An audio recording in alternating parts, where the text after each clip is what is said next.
Vyoma daily వారి IBPS RRB banking online క్లాసులు, arithmetic క్లాసులు సుభాష్ సార్చే, రీజనింగ్ క్లాసులు రమేష్ సార్చే, బ్యాంకింగ్ ఫైనాన్షియల్ అవేర్నెస్ క్లాసులు శివా సార్చే, జీకే క్లాసులు అమర్ సార్చే, ఇంగ్లీష్ నవీన్ చంద్ర సార్చే ఆన్లైన్ క్లాసులు రెడీగా ఉన్నాయి. రిజిస్టర్ అవ్వండి. Vyoma daily www.vyomadaily.com. అలాగే ప్లేస్టోర్ నుండి వ్యోమా డైలీ యాప్ని డౌన్లోడ్ చేసుకుని క్లాసులు వీక్షించండి.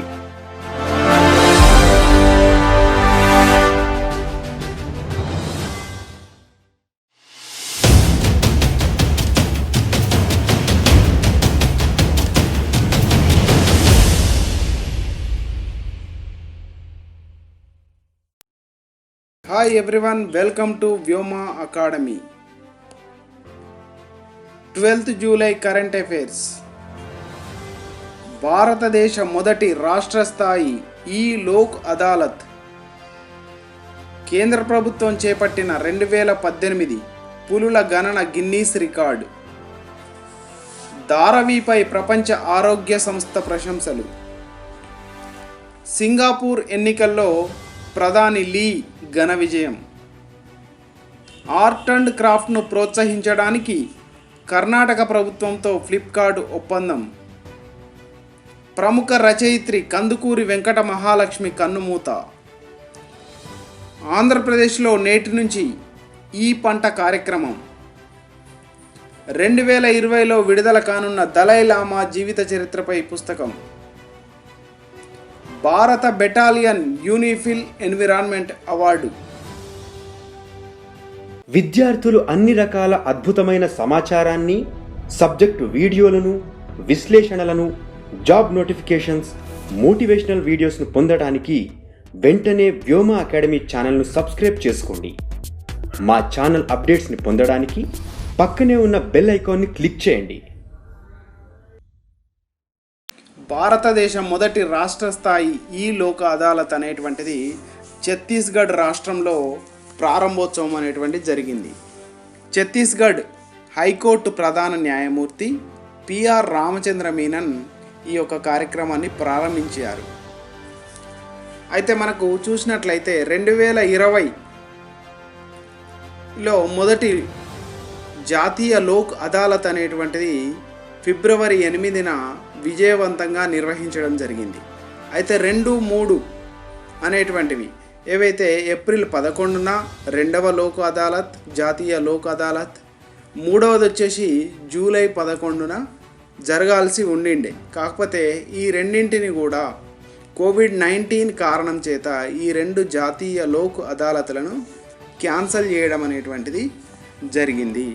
అయితే 11th జూలైలో 3వ లోక్ అదాలత్, భారతదేశంలో జరగాల్సినటువంటి జాతీయ లోక్ అదాలత్ క్యాన్సల్ అయినప్పటికీ ఛత్తీస్గఢ్ రాష్ట్రంలో మొట్టమొదటి రాష్ట్ర స్థాయి ఈ లోక్ అదాలత్ అనేటువంటిది ఆ యొక్క హైకోర్టు ప్రధాన న్యాయమూర్తి రామచంద్ర మీనన్ ఆధ్వర్యంలో ఇది విజయవంతంగా నిర్వహించడం అనేటువంటిది జరిగింది. సో మనం ఇక్కడ ఎగ్జామినేషన్ పాయింట్ ఆఫ్ వ్యూలో గుర్తుంచుకోవాల్సింది ఏంటంటే మొట్టమొదటి జాతీయ లోక్ అదాలత్ ఎప్పుడు నిర్వహించారు? ఫిబ్రవరి 8వ తారీఖున. సో 2nd, 3rd ఎప్పుడు ఉన్నవి? ఇవి క్యాన్సిల్ అయినాయి కాబట్టి ఇవి కూడా ఇంపార్టెంటే. 11th ఏప్రిల్, 3rd వచ్చేసి 11th జూలై. అయితే ఈ 3rd, 11th జూలై క్యాన్సిల్ అయినప్పటికీ రాష్ట్ర స్థాయిలో మొట్టమొదటిసారి ఈ లోక్ అదాలత్ నిర్వహించినటువంటి రాష్ట్రం ఏది? ఛత్తీస్గఢ్ రాష్ట్రం. ఏ రోజున చేసిండ్రు? 11th July. ఓకే. సో వీటి తర్వాత జరిగేటువంటి జాతీయ లోక్ అదాలతులు ఎప్పుడున్నవి అనేది కూడా ఇంపార్టెంటే. సో 4th లోక్ అదాలత్, 4వ జాతీయ లోక్ అదాలత్ అనేటువంటిది సెప్టెంబర్ 12. తర్వాత 5వ లోక్ అదాలత్ అనేటువంటిది డిసెంబర్ 12న నిర్వహించడానికి డేట్స్ అనేటువంటివి డిక్లేర్ చేయడం అనేటువంటిది జరిగింది. కేంద్ర ప్రభుత్వం చేపట్టిన 2018 పులుల గణన గిన్నీస్ రికార్డులకు ఎక్కింది. సో ఎందుకోసం గిన్నీస్ రికార్డులకు ఎక్కింది అనేటువంటి విషయాలను మనం చూద్దాం. అయితే world's largest camera trap wild life survey, కెమెరాల ద్వారా బంధించిన అతిపెద్ద వన్యప్రాణి సర్వే కాబట్టి దీన్ని గిన్నీస్ రికార్డులోకి కూడా ఎక్కించడం అనేటువంటిది జరిగింది. గిన్నీస్ రికార్డు వాళ్ళు ఒక సర్టిఫై చేయడం అనేటువంటిది జరిగింది. వన్యప్రాణులను లెక్కగట్టడానికి అడవుల్లో 141 విభిన్న ప్రాంతాల్లో 26,838 చోట్ల ప్రత్యేక కెమెరాలు ఏర్పాటు చేసి దేశంలోని పులుల సంఖ్యను లెక్కించడం అనేటువంటిది జరిగింది.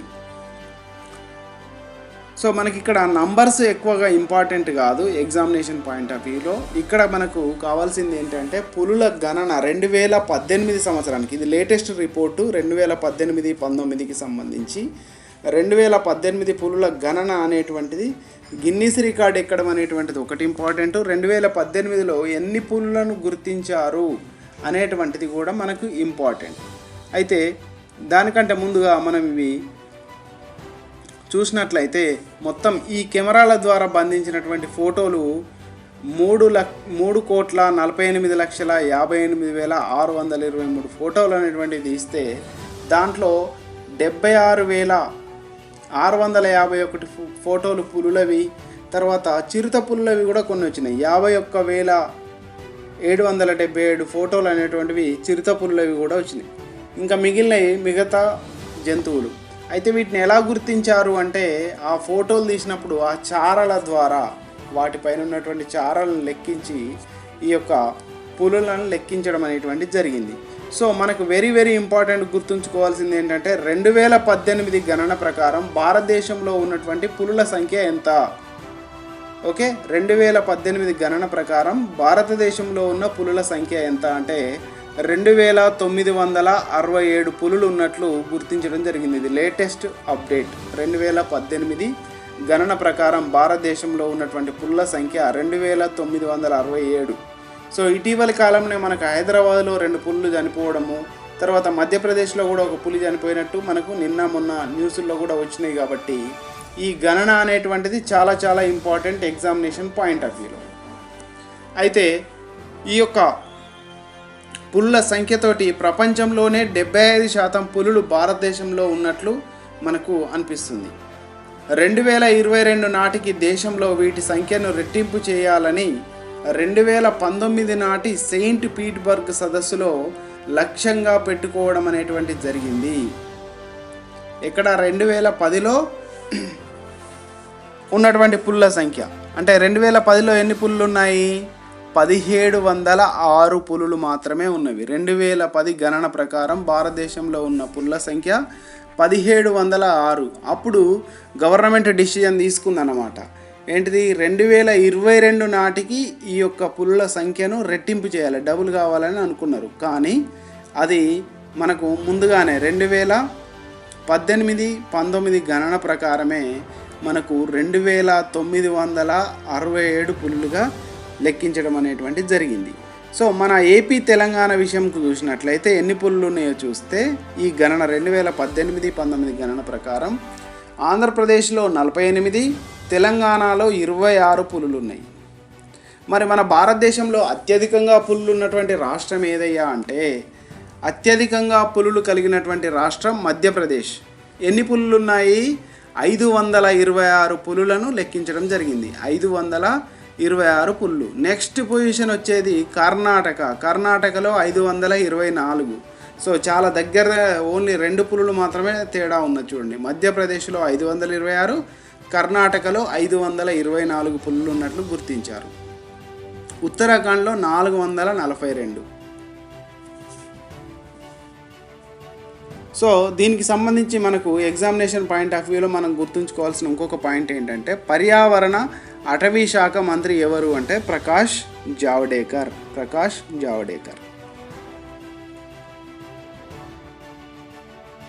ధారావిపై ప్రపంచ ఆరోగ్య సంస్థ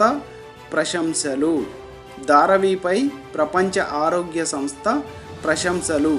ఎందుకోసం ప్రశంసించింది అని చూసినట్లయితే ప్రపంచంలోనే అత్యధికంగా జనాభా కలిగిన మురికివాడ ఏదయ్యా అంటే అది మనకు భారతదేశంలో ఉన్నటువంటి ధారావి ప్రాంతం. ఆ యొక్క ధారావి ప్రాంతంలో ఎంతమంది జనాభా ఉన్నారంటే ప్రతి 2.5 చదరపు కిలోమీటర్ల విస్తీర్ణంలో 6.5 లక్షల జనాభా నివసిస్తున్నారు. 6.5 లక్షల జనాభా నివసిస్తున్నారు. అంత క్రౌడీగా ఉన్నటువంటి ప్రాంతంలో కరోనా వైరస్ వస్తే దాన్ని కంట్రోల్ చేయగలుగుతున్నది మహారాష్ట్ర ప్రభుత్వం అని చెప్పేసి ప్రపంచ ఆరోగ్య సంస్థ డైరెక్టర్ జనరల్, మనం ఇక్కడ గుర్తుంచుకోవాల్సింది ప్రపంచ ఆరోగ్య సంస్థ డైరెక్టర్ జనరల్ ఎవరు? టెడ్రోస్ ఆథోనోమ్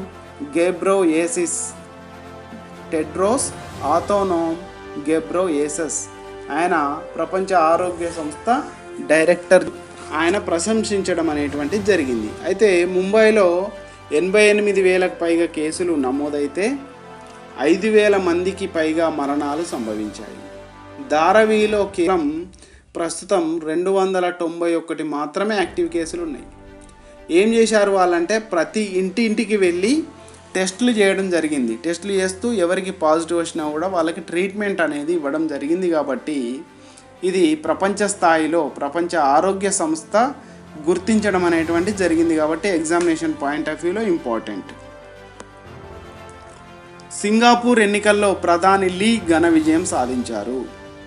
పార్లమెంట్ ఎన్నికల్లో సింగపూర్ ప్రధాని లీ సియోన్ లూంగ్ ఇతని ఆధ్వర్యంలో ఉన్నటువంటి పీపుల్స్ యాక్షన్ పార్టీ, ఈయన పార్టీ ఏంటి? పీపుల్స్ యాక్షన్ పార్టీ మరోసారి ఘన విజయం సాధించింది.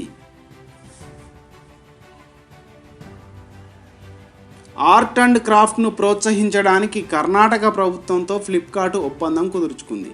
ఆర్ట్ అండ్ క్రాఫ్ట్ని ప్రోత్సహించడానికి, కళలు చేతి పనులు ఏవైతే ఉన్నాయో వాటిని ప్రోత్సహించడం కోసం కర్ణాటక ప్రభుత్వంతో ఫ్లిప్కార్ట్ అనేటువంటిది మనకు కామర్స్ సంస్థ, అంటే మనము వస్తువులు ఆన్లైన్లో కొనుగోలు చేసేటువంటి సంస్థ ఫ్లిప్కార్ట్. అవి రెండు కూడా ఒప్పందం కుదుర్చుకున్నాయి. కర్ణాటకలోని కళలు, చేతి పనులు మరియు చేనేత రంగాన్ని ప్రోత్సహించడానికి Flipkart micro, small and medium enterprises మరియు కర్ణాటక ప్రభుత్వ గనుల శాఖతో అవగాహన ఒప్పందం కుదుర్చుకుంది. సో దీంట్లో మనం అదొక్కటే పాయింట్ గుర్తుంచుకోవాలి. ఏవి? ఫ్లిప్కార్ట్, తర్వాత కర్ణాటక గవర్నమెంట్ ఒప్పందం కుదుర్చుకున్నాయి. దేనికోసం? ఆర్ట్ అండ్ క్రాఫ్ట్ కోసం అనేటువంటిది గుర్తుంచుకోవాలి. ఇంకా దాని బ్యాక్గ్రౌండ్ విషయానికి చూసినట్లయితే ఫ్లిప్కార్ట్ ఎవరు అనవచ్చు. ఫ్లిప్కార్ట్ CEO ఎవరు? కళ్యాణ్ కృష్ణమూర్తి. ఈ యొక్క ఫ్లిప్కార్ట్ యొక్క హెడ్ క్వార్టర్స్ ఎక్కడ ఉన్నది? హెడ్ ఆఫీస్ ఎక్కడ ఉన్నది? బెంగళూరులో ఉన్నది. బెంగళూరులో ఫ్లిప్కార్ట్ యొక్క హెడ్ ఆఫీస్ ఉన్నది. కర్ణాటకకు సంబంధించి చూసినట్లయితే కర్ణాటక ముఖ్యమంత్రి బిఎస్ యడ్యూరప్ప. దాని యొక్క గవర్నర్ ఎవరు? వాజ్పేయి రుద్రబాయి వాలా. ఓకే, ఈ పాయింట్స్ మనకు గుర్తుంచుకుంటే సరిపోతుంది. ప్రముఖ రచయిత్రి కందుకూరి వెంకట మహాలక్ష్మి కన్నుమూత.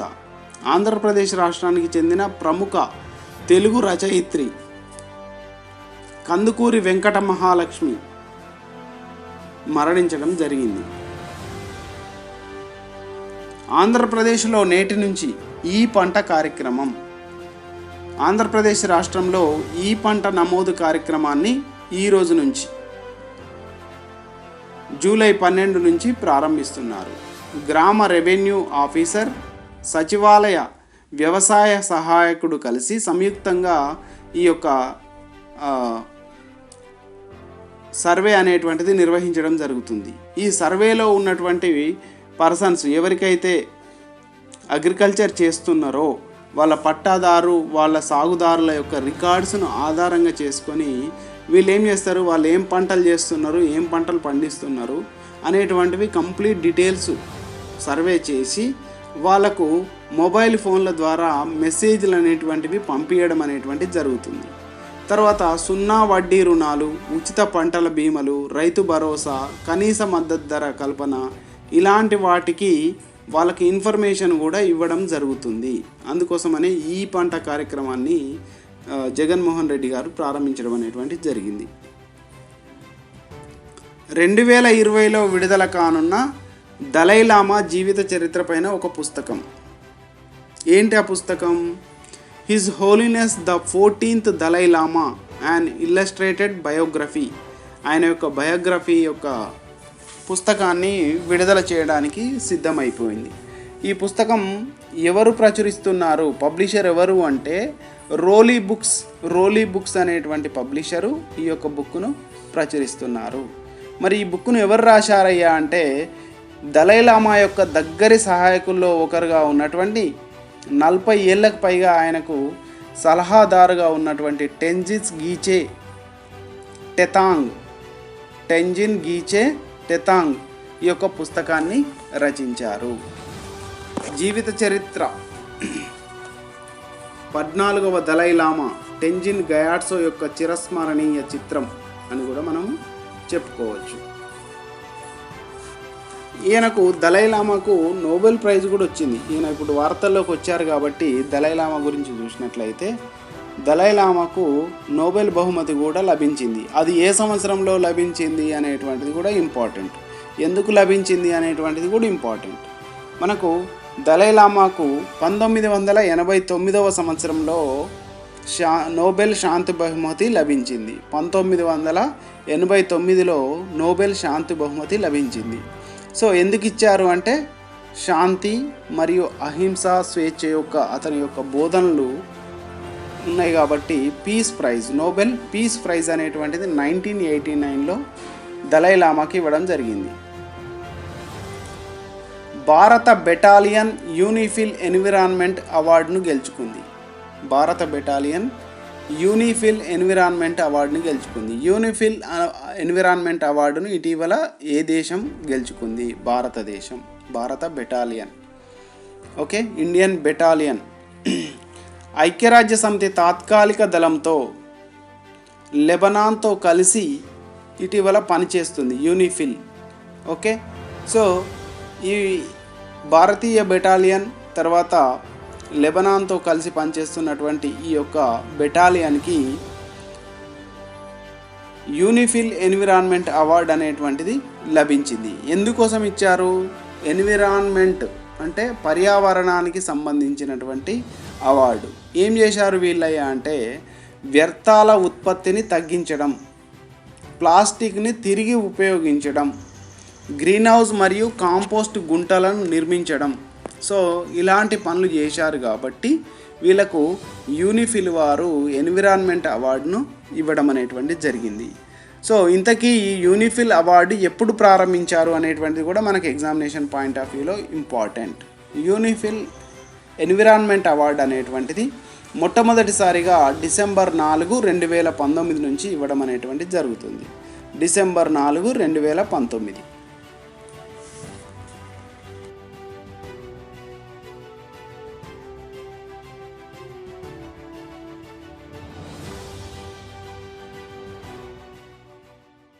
వ్యోమా డైలీ వారి IBPS RRB బ్యాంకింగ్ ఆన్లైన్ క్లాసులు. అర్థమెటిక్ క్లాసులు సుభాష్ సార్చే, రీజనింగ్ క్లాసులు రమేష్ సార్చే, బ్యాంకింగ్ ఫైనాన్షియల్ అవేర్నెస్ క్లాసులు శివా సార్చే, జీకే క్లాసులు అమర్ సార్చే, ఇంగ్లీష్ నవీన్ చంద్ర సార్చే ఆన్లైన్ క్లాసులు రెడీగా ఉన్నాయి. రిజిస్టర్ అవ్వండి. Vyoma daily www.vyomadaily.com. అలాగే ప్లేస్టోర్ నుండి వ్యోమా డైలీ యాప్ని డౌన్లోడ్ చేసుకుని క్లాసులు వీక్షించండి.